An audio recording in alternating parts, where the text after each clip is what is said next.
Selamat malam, kami ucapkan kepada Ibu Nadro Sitepu APT MSI selaku dosen pembimbing mata kuliah Farmakologi 2. Di sini kami dari kelompok 2, kelas 2E, dengan judul presentasi Hormon Pertumbuhan Manusia akan mempresentasikan hasil dari kerja kelompok kami. Sebelum itu, izinkan saya sebagai moderator memperkenalkan rekan-rekan saya. Yang pertama, ada Ayunda Anfara Lumbantoruan. Yang kedua, Ernayanti Sinurat. Yang ketiga, Esterlita Sirait, saya sendiri. Yang keempat, Esther Ulina Situmorang. Yang kelima, Olivia Teresia Damanik. Yang keenam, Sepria Malau. Yang ketujuh, Juraida Pasaribu. Dan yang kedelapan, Jaka Primadoli Nenggolan. Untuk materi yang pertama, saya izinkan kepada pemateri yang pertama kepada Ernayanti Sinurat untuk dapat dibaca. Pengertian hormon. Hormon adalah senyawa kimia yang disekresikan oleh kelenjar endokrin ke dalam sirkulasi darah yang bekerja pada organ target untuk mengatur fungsi fisiologis tertentu. Growth hormone atau GH atau somatotropin adalah hormon protein tunggal yang terdiri dari 191 asam amino disintesis oleh sel somatotrop di hipofisis anterior. Hormon pertumbuhan atau GH adalah salah satu hormon peptida penting yang disekresikan oleh kelenjar pituitari anterior. Hormon ini memiliki peran yang sangat vital dalam mengatur berbagai aspek pertumbuhan tubuh, metabolisme energi, serta menjaga keseimbangan homeostatis tubuh. Fungsi utama GH meliputi stimulasi pertumbuhan tulang dan jaringan lunak, regulasi metabolisme protein, lipid, dan karbohidrat, serta mendukung regenerasi dan pemeliharaan sel-sel tubuh. Bagian-bagian hormon. Bagian-bagian hormon pertumbuhan yaitu yang pertama kelenjar pituitari atau hipofisis. Kelenjar ini terletak di otak dan merupakan pusat produksi hormon pertumbuhan. 2. Hipotalamus. Bagian otak ini mengatur pelepasan HGH dengan melepaskan hormon-hormon seperti hormon pelepasan hormon pertumbuhan dan somatostatin. Yang ketiga, faktor pertumbuhan mirip insulin. 1. Hormon ini diproduksi oleh hati dan dipicu oleh HGH, IGF-1, memiliki efek pemicu pertumbuhan pada sel-sel tubuh dan membantu pertumbuhan tulang, otot, dan jaringan.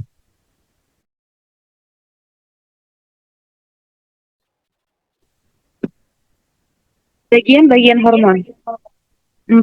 Lempeng pertumbuhan epifisis, yaitu bagian tulang ini merespon HGH dan bertanggung jawab atas pemanjangan tulang. 5. Sel somatotrop. Sel ini di kelenjar pituitari bertanggung jawab untuk mensintesis hormon pertumbuhan. Fungsi hormon pertumbuhan yaitu merangsang pertumbuhan tulang, otot, dan jaringan. Metabolismenya yaitu mempengaruhi metabolisme karbohidrat, lemak, dan protein. Jaringan yaitu membantu memperbaharui jaringan dan memperbaiki kerusakan jaringan. Kesehatan tulang dan otot yaitu untuk membantu menjaga kesehatan tulang dan otot, dan distribusi lemak mempengaruhi distribusi lemak dalam tubuh. Fungsi HGH dalam tubuh yang pertama, pertumbuhan tulang dan tinggi badan, yaitu untuk merangsang pertumbuhan tulang epifisis pada anak dan remaja. Yang kedua, sintesis protein, yaitu untuk meningkatkan anabolisme protein dalam sel-sel tubuh. Yang ketiga, lipolisis, yaitu memecah lemak menjadi asam lemak bebas untuk digunakan sebagai sumber energi. 4. Efek anti-insulin, yaitu mengurangi pengambilan glukosa oleh jaringan, meningkatkan kadar gula darah, Dan yang kelima yaitu stimulasi pembentukan IGF-1, yaitu menyampaikan efek pertumbuhan ke berbagai jaringan tubuh.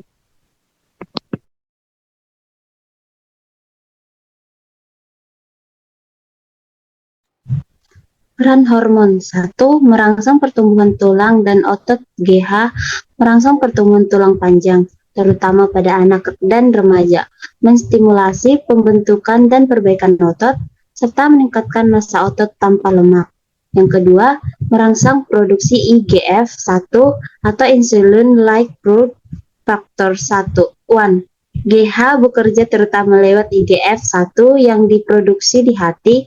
IGF-1 membantu pertumbuhan sel di seluruh tubuh, termasuk tulang dan organ. Yang ketiga, mengatur metabolisme lemak, meningkatkan pemecahan lemak atau lipolisis untuk digunakan sebagai energi. Karbohidrat menurunkan sensitivitas insulin, dapat meningkatkan kadar gula darah. Protein meningkatkan sintesis protein, sehingga mempercepat perbaikan jaringan dan pertumbuhan. Yang keempat, membantu penyembuhan dan regenerasi jaringan GH, mempercepat penyembuhan luka dan regenerasi sel-sel tubuh. Penting dalam pemeliharaan organ dan sistem tubuh saat dewasa. Yang kelima, memengaruhi fungsi jantung dan sistem kekebalan. GH berperan dalam kesehatan jantung dan memperkuat fungsi sistem imun secara tidak langsung. Yang keenam, mempengaruhi komposisi tubuh. GH membantu mempertahankan massa otot dan mengurangi lemak tubuh, terutama lemak viskera.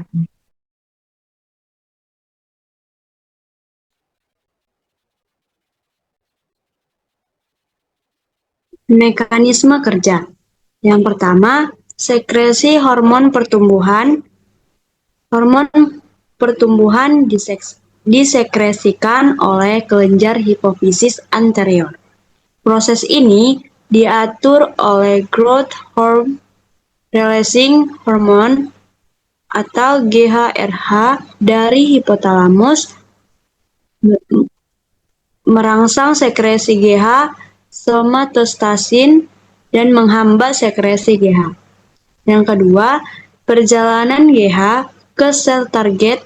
GH dilepas ke aliran darah dan mencapai organ target, terutama hati, otot, tulang, dan jaringan lemak. Yang ketiga, pengikatan GH ke reseptor GH. Berikatan dengan reseptor GH di permukaan sel target. Reseptor ini berada di hati, paling utama, tulang, otot, dan jaringan lain. Yang keempat, aktivasi jalur sinyal intraseluler setelah GH mengikat reseptor. Terjadi dimerisasi reseptor. Dua reseptor bergabung dan mengaktifkan JAK2 atau Janus kinase 2, mengaktifkan STAT, signal transducer and activator of transcription. STAT masuk ke inti sel dan mengaktifkan ekspresi gen target.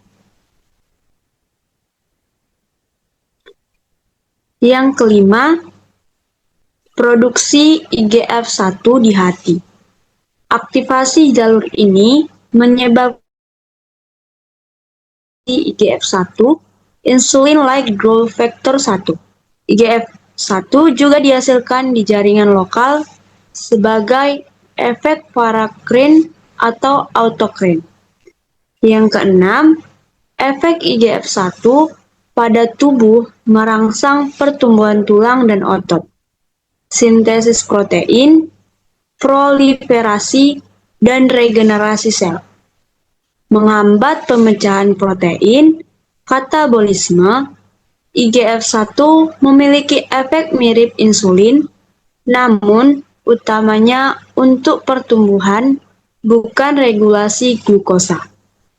Yang ketujuh, mekanisme umpan balik negatif kadar IGF-1 yang tinggi memberi sinyal ke hipotalamus dan hipofisis untuk mengurangi sekresi GH.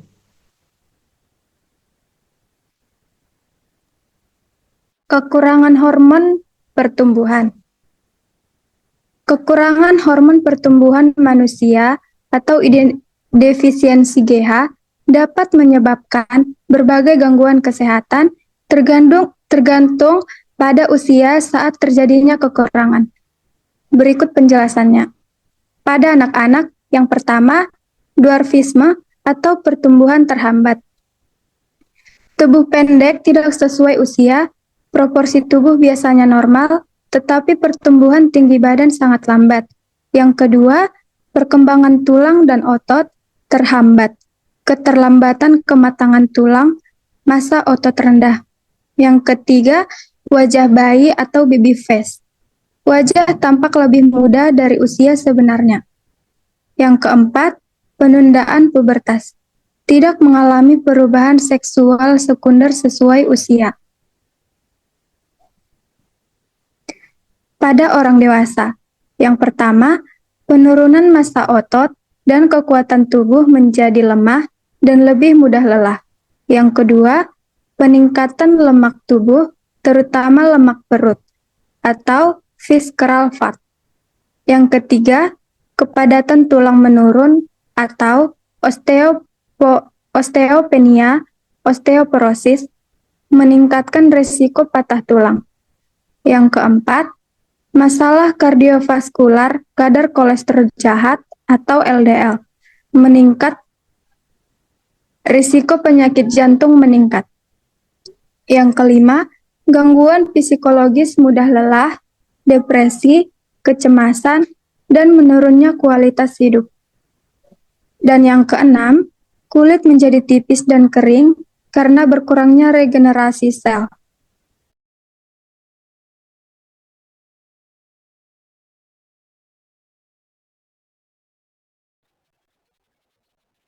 Penyebab kekurangan hormon. Berikut adalah penyebab kekurangan hormon pertumbuhan, yaitu yang pertama, penyebab kongenital atau bawaan sejak lahir.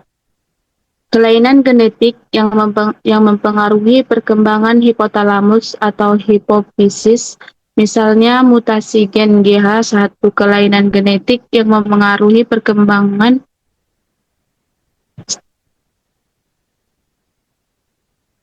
GH1, aplasia atau hipoplasia hipofisis anterior. Sindrom seperti Turner syndrome atau Prader-Willi berhubungan dengan gangguan pertumbuhan. Yang kedua, penyebab didapat atau acquired. Tumor hipofisis atau adenoma atau di sekitar hipotalamus, trauma kepala atau cedera otak traumatis atau TBI. Terapi radiasi pada otak misalnya untuk kanker otak. Infeksi otak seperti meningitis atau encephalitis. Pembedahan otak yang mempengaruhi hipofisis idiopatik tidak diketahui penyebabnya. Yang ketiga, kelainan struktural otak, abnormalitas kongenital pada midline otak seperti septo-optik, displasia, agenesis corpus callosum atau kista hipotalamus. Kelainan ini sering ditemukan dengan MRI otak. Yang keempat, penyakit sistematik atau metabolik, malnutrisi berat atau anoreksia nervosa bisa menekan sekresi GH. Penyakit ginjal kronis atau CKD. Dan diabetes mellitus juga dapat memengaruhi fungsi hormon pertumbuhan. Hipotiroidisme berat bisa menekan produksi GH. Yang kelima, pengaruh obat-obatan. Beberapa obat seperti glukokortikoid dosis tinggi dapat menekan sekresi GH. Terapi jangka panjang dengan opioid juga dapat berdampak serupa. Cara mengatasi gangguan hormon. Cara mengatasi gangguan hormon pertumbuhan tergantung pada penyebab dan usia pasien. Berikut beberapa langkah umum. Yang pertama, terapi hormon pertumbuhan. Digunakan untuk anak-anak dan dewasa yang terbukti memiliki defisiensi hormon pertumbuhan. Bentuk suntikan hormon pertumbuhan sintesis atau somatropin. Frekuensi biasanya harian dan jangka panjang. Efek meningkatkan tinggi badan, massa otot, dan metabolisme. Yang kedua, mengobati penyakit dan mendasari jika defisiensi disebabkan oleh tumor hipofisis dapat memerlukan operasi, radioterapi, atau pengobatan. Cedera otak atau infeksi. Fokus pada penanganan kondisi dasar. Yang ketiga, pemantauan berkala pemeriksaan darah rutin untuk menilai kadar hormon. Pemantauan pertumbuhan tinggi berat badan dan perkembangan pubertas. Yang keempat, gaya hidup sehat, nutrisi cukup, terutama protein, vitamin D, dan kalsium. Aktivitas fisik rutin tidak cukup karena hormon pertumbuhan dilepaskan saat tidur.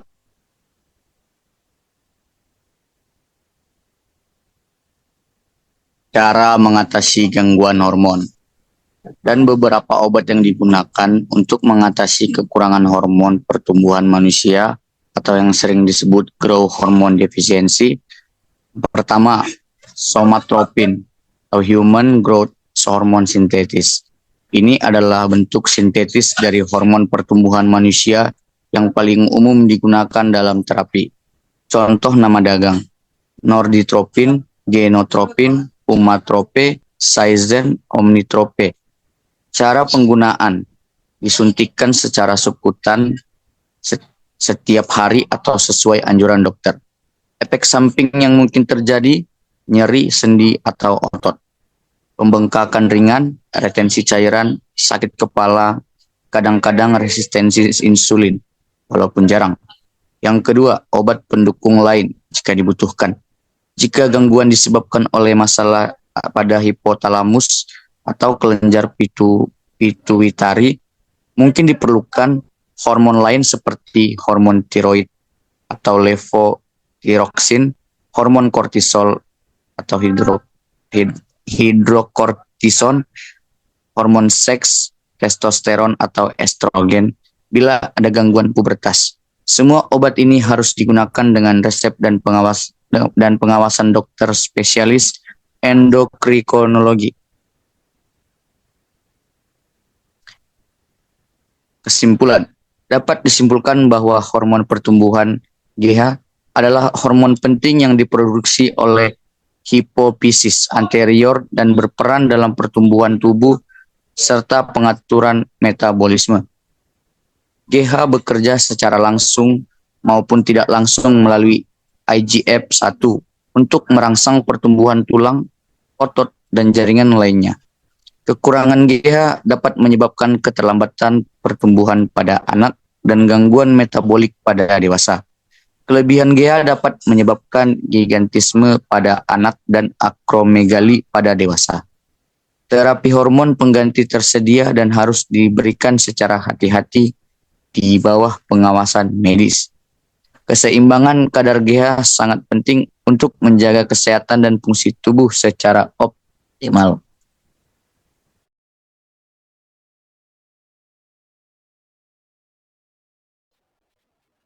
Baik, demikian hasil presentasi dari kami kelompok 2, kelas 2E. Maaf Bu jika ada kesalahan kata dalam pengucapan. Kami ucapkan terima kasih atas perhatiannya Bu.